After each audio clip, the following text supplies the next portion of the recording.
Okay, in this example, we're going to just practice what we did in the lesson. So what I want you to do is try to graph this system of equations, then determine any corner points, and if the system is bounded. Um, if the solution set is bounded. Okay, pause the video, give it a try, and let's see how it goes. Okay, so first things first, I'm hoping you just said, okay, I'm going to sketch axes. Remember, we don't need it to be perfect. We're just trying to get close. And then you looked at this first equation here. You looked at 2x plus 4y is greater than or equal to 12, and you said, okay, this I could solve for y equals, and I could graph it that way, but that wouldn't be the most efficient way if you picked up the intercept method. Because when you're doing this, just when I substitute in 0 for x, that leaves me with 4y equals 12. So therefore, 12 divided by 4 is 3. So there's one intercept. The other intercept would be when I substitute in 0 for y, I get out 6. And so now it's super fast, and that's head math, right? And so that's super fast to graph, right? 0, 3, 1, 2, 3, 4, 5, 6, 6, 0. Connect the dots, try to draw as straight a line as possible. There we go. Now, shading, test point. When I test 0, 0, when I test 0, 0, so I'm done with these. I'm going to get rid of these. Okay, when I test 0, 0, I would end up with 0 plus 0 is greater than or equal to 12. Well, that's a false statement. So down here, I'm not going to shade down towards 0, 0. I'm going to shade up away from 0, 0. Okay, and you'll notice I don't actually shade the whole graph. I do what I call making the line fuzzy, because sometimes when you start to have a lot of equations, it gets a little busy. So I just kind of shade, and then I look for the region where it's bounded by like the fuzzy lines. And another hint is when we start looking for corner points and these problems start getting harder, it's helpful to label your functions. So I'll call this one A, so that way I don't lose track later on. Which if you'll get the idea as these get more complicated. Okay, next graph. Um, the graph of x is greater than, or sorry, x is less than or equal to 5. Okay, so I go to where x is 5. 1, 2, 3, 4, 5. That's a vertical line because that's what x equals look like. And now I want less than. So if you test 0, 0 again, well, that's 0 is less than or equal to 5. Whoops, excuse me. And that's true. So I'm shading this way. And you can see I'm not going to even bother shading down here because my A line was shading up. So therefore, this area I know isn't going to work. So I'm just going to shade this way.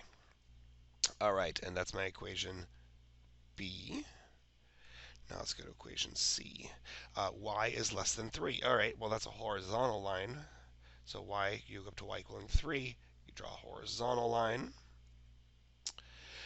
And less than, so if you again you do 0, 0, so therefore 0 is less than or equal to 3, true. So we are shading down, and you can already see where we're bounded. Right? You can see our solution region.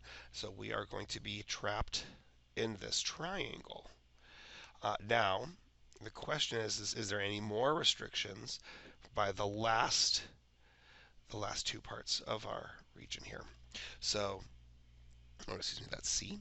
Okay, so then we look here, x is greater than or equal to 0. Okay, so that just means we're above the x-axis, which we are.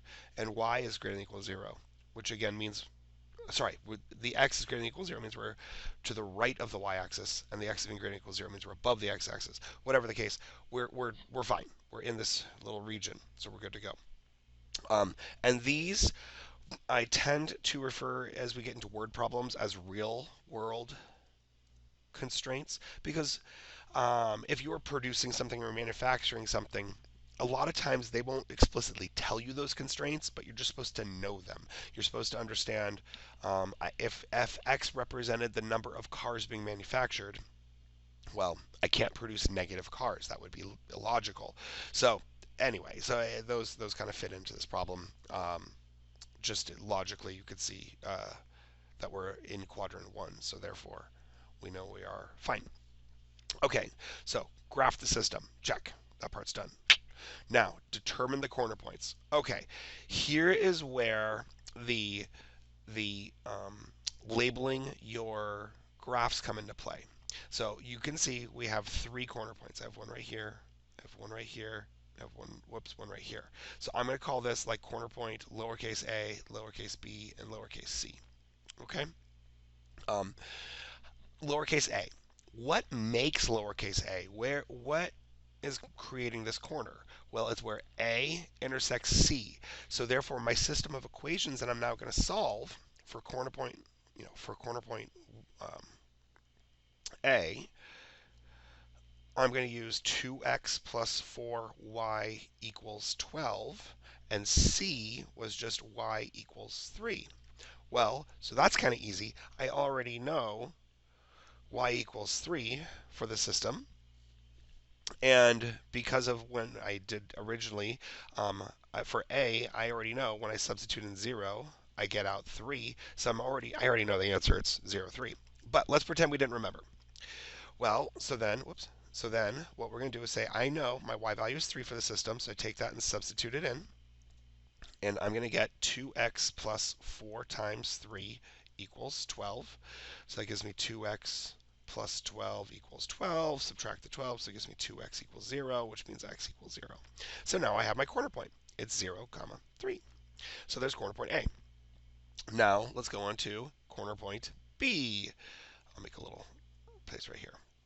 Corner B. Okay, so corner B is made up from equation B and equation C.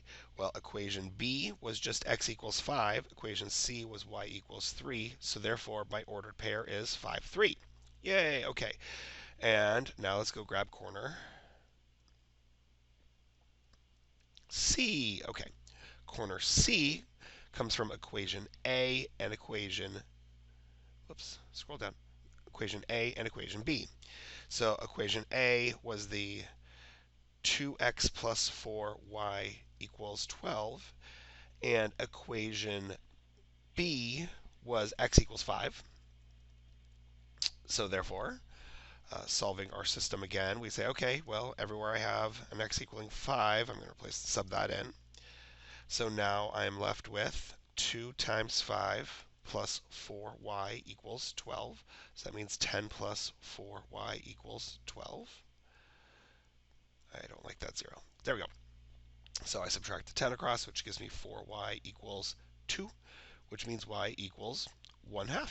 So my ordered pair is 5, 1/2. So there you go. There's your 3 corner points. Last but not least, is your system bounded? Okay, how do we tell if it's bounded? Well, is it trapped? Is it contained on all sides? If I put my cow in this area, would I know where it is in the morning? Yes, it cannot wander away. It's got to be trapped between equations C, B, and A. So is it bounded? Yes, it is bounded. All right, I hope this example is helpful.